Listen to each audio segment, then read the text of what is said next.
Hey guys, it's Charlie. It's October 20th, Tuesday. Black and white, too much color. Black and white, too much color. How about right there? Thanks to everybody who sent me messages asking me how I'm doing, or if I'm okay. I'm fine. I had some business to take care of, so I haven't been able to make a video since last Thursday.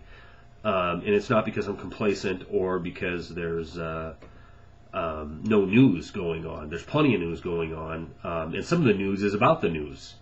But the story that I can't get out of my head, the story that infuriates me more than anything else, is the fact that Wall Street is receiving 40% more bonuses than they did last year at this time. And, why this isn't cause for riots in the street. Why aren't... I can't even understand what the average beer-swilling, football-loving American is thinking about, because he's in a 19-year low as far as wages go. He's at a 33-hour work week. He's looking at a third of his 401k and retirement gone, and he's looking at and not getting a raise in the foreseeable future, and 20% of the people he is friends and family with not having a job, period. Yet Wall Street can get a 40% raise in their bonus. $562,000 per employee for Goldman Sachs. Are you kidding? I mean, this is an affront and outrage to any thinking person in this country. But it's not talked about. You might get a few business channels that glance over it. I'll attach a Bloomberg article that I had to dig up to this video so you can read it for yourself. The fact is, last year when Gangster-in-Chief Polson came before Congress and asked for $700 billion to buy toxic assets, we were supposed to fix the problem, right? We were going to rescue the financial system, then make these too big to fail, break them up so they're not too big to fail. They didn't buy anything of the toxic assets until later on in another multi-billion-dollar, trillion-dollar program. They took the money and they handed it to the banks and said, have fun. Don't worry about accounting for your toxic assets anymore. Account for them any way you like. And then take the money and day trade or plant it in the Federal Reserve and draw more interest on your 0% interest loan. Obviously, if I hand you $1 billion, okay, and tell you that if you return any of it, anything above $1 billion, so put it in the bank and make 1% on it, I'm considering you a genius for making money? What a load of crap. Meanwhile, your friends and neighbors are starving in the streets, but you did so well with the free money I gave you. Enjoy. You should have a 40% raise.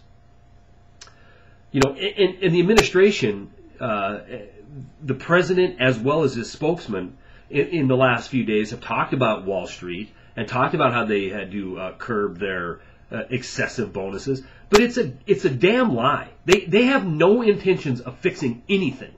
Okay? The intentions are give the Federal Reserve more power.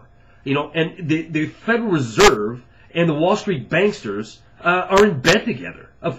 You really think that if they're going to control the amount that these criminals get? Yeah, they're going to control it. It's going to be more.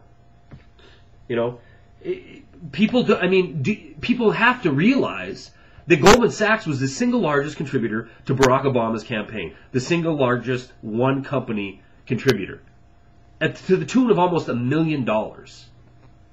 So is this going to be how we fix it? We're going to put the foxes in charge of the hen house and tell them how many hens they can murder and eat? Yeah, I don't think so. It's just a load of crap.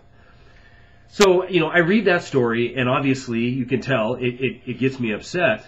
But what's even has me more concerned is the fact that now we're being bombarded with from the ridiculous with Balloon Boy to the normal gladiator games with who's 6-0 in the NFL to now we're dealing with Glenn Beck, aka Fox News, going to war with the White House. And, what a grand strategy that this has become. It's taking the game of smoke and mirrors and elevating it to new heights. And this is the way I see it. You have a large minority of the population who is becoming upset and becoming angry with the shredding of the Constitution, with the usurping of states' rights, with the federal government taking over larger portions of the private sector, with no plans in sight of stopping any kind of deficit spending. So you have real Americans who are getting upset and starting to voice their concern. So what's the best way to control that? It isn't going to be to have the Chris Matthews on the left side of the media come out and talk up the administration. Well, let's have an outlet valve. We'll have Fox News, a corporation just like any other corporation that's there to make money. If they can have somebody like Glenn Beck grab hold of the Patriot movement, Glenn Beck portray himself as a libertarian, when in fact he's a dyed-in-the-wool neocon posing as a libertarian. But if you have him going on daily and bashing the White House, well, there's millions of people tuning into him. And for a lot of those people, that is their outlet. They feel like their voice is being heard through Glenn Beck. The point is, he's not going to do anything about it. He's not going to do a damn thing about it. He'll pay lip service to the fact that, our Constitution is being trampled on and we need founders back. But the fact is he's a paid spokesman for Fox News. And he's a paid to the tune of $50 million. I don't begrudge him for making his money. But I do begrudge him for latching on to a movement that isn't his to begin with. The Tea Parties weren't started by Glenn Beck. Okay? They weren't started by Fox News. And if you turn this movement into the Fox News movement, it's going to lose. It's going to fail.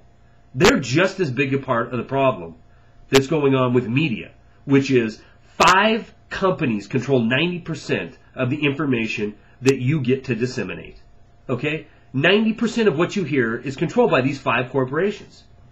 I would almost tell somebody who flew down here from another planet that if you want the real news, you need to go on the internet. You need to go to alternative media, and you need to go to sources like, I hate to say this, Russia Today, to find out true, accurate information about the United States of America. Because if you look at what's provided to the American people, it's nothing but a circus. It's nothing but a freak show.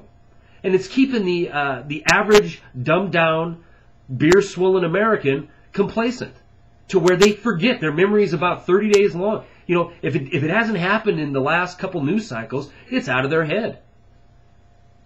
So, at any rate, what we have going on right now is this lull before the storm. And I don't know if you follow the predictions of the web bot or that half-past human. I know a lot of you guys have asked me about it. And I think he predicted something along the 25th, so we'll have to wait and see. But, it's pretty easy to see that it's not going to take much to cause an absolute collapse of the dollar or an absolute collapse in the stock market. I mean, any of these things could happen at any moment. So I would say, keep your eye on the real news. Check the mainstream media out, but then check it against alternative media sources, and continue to prepare.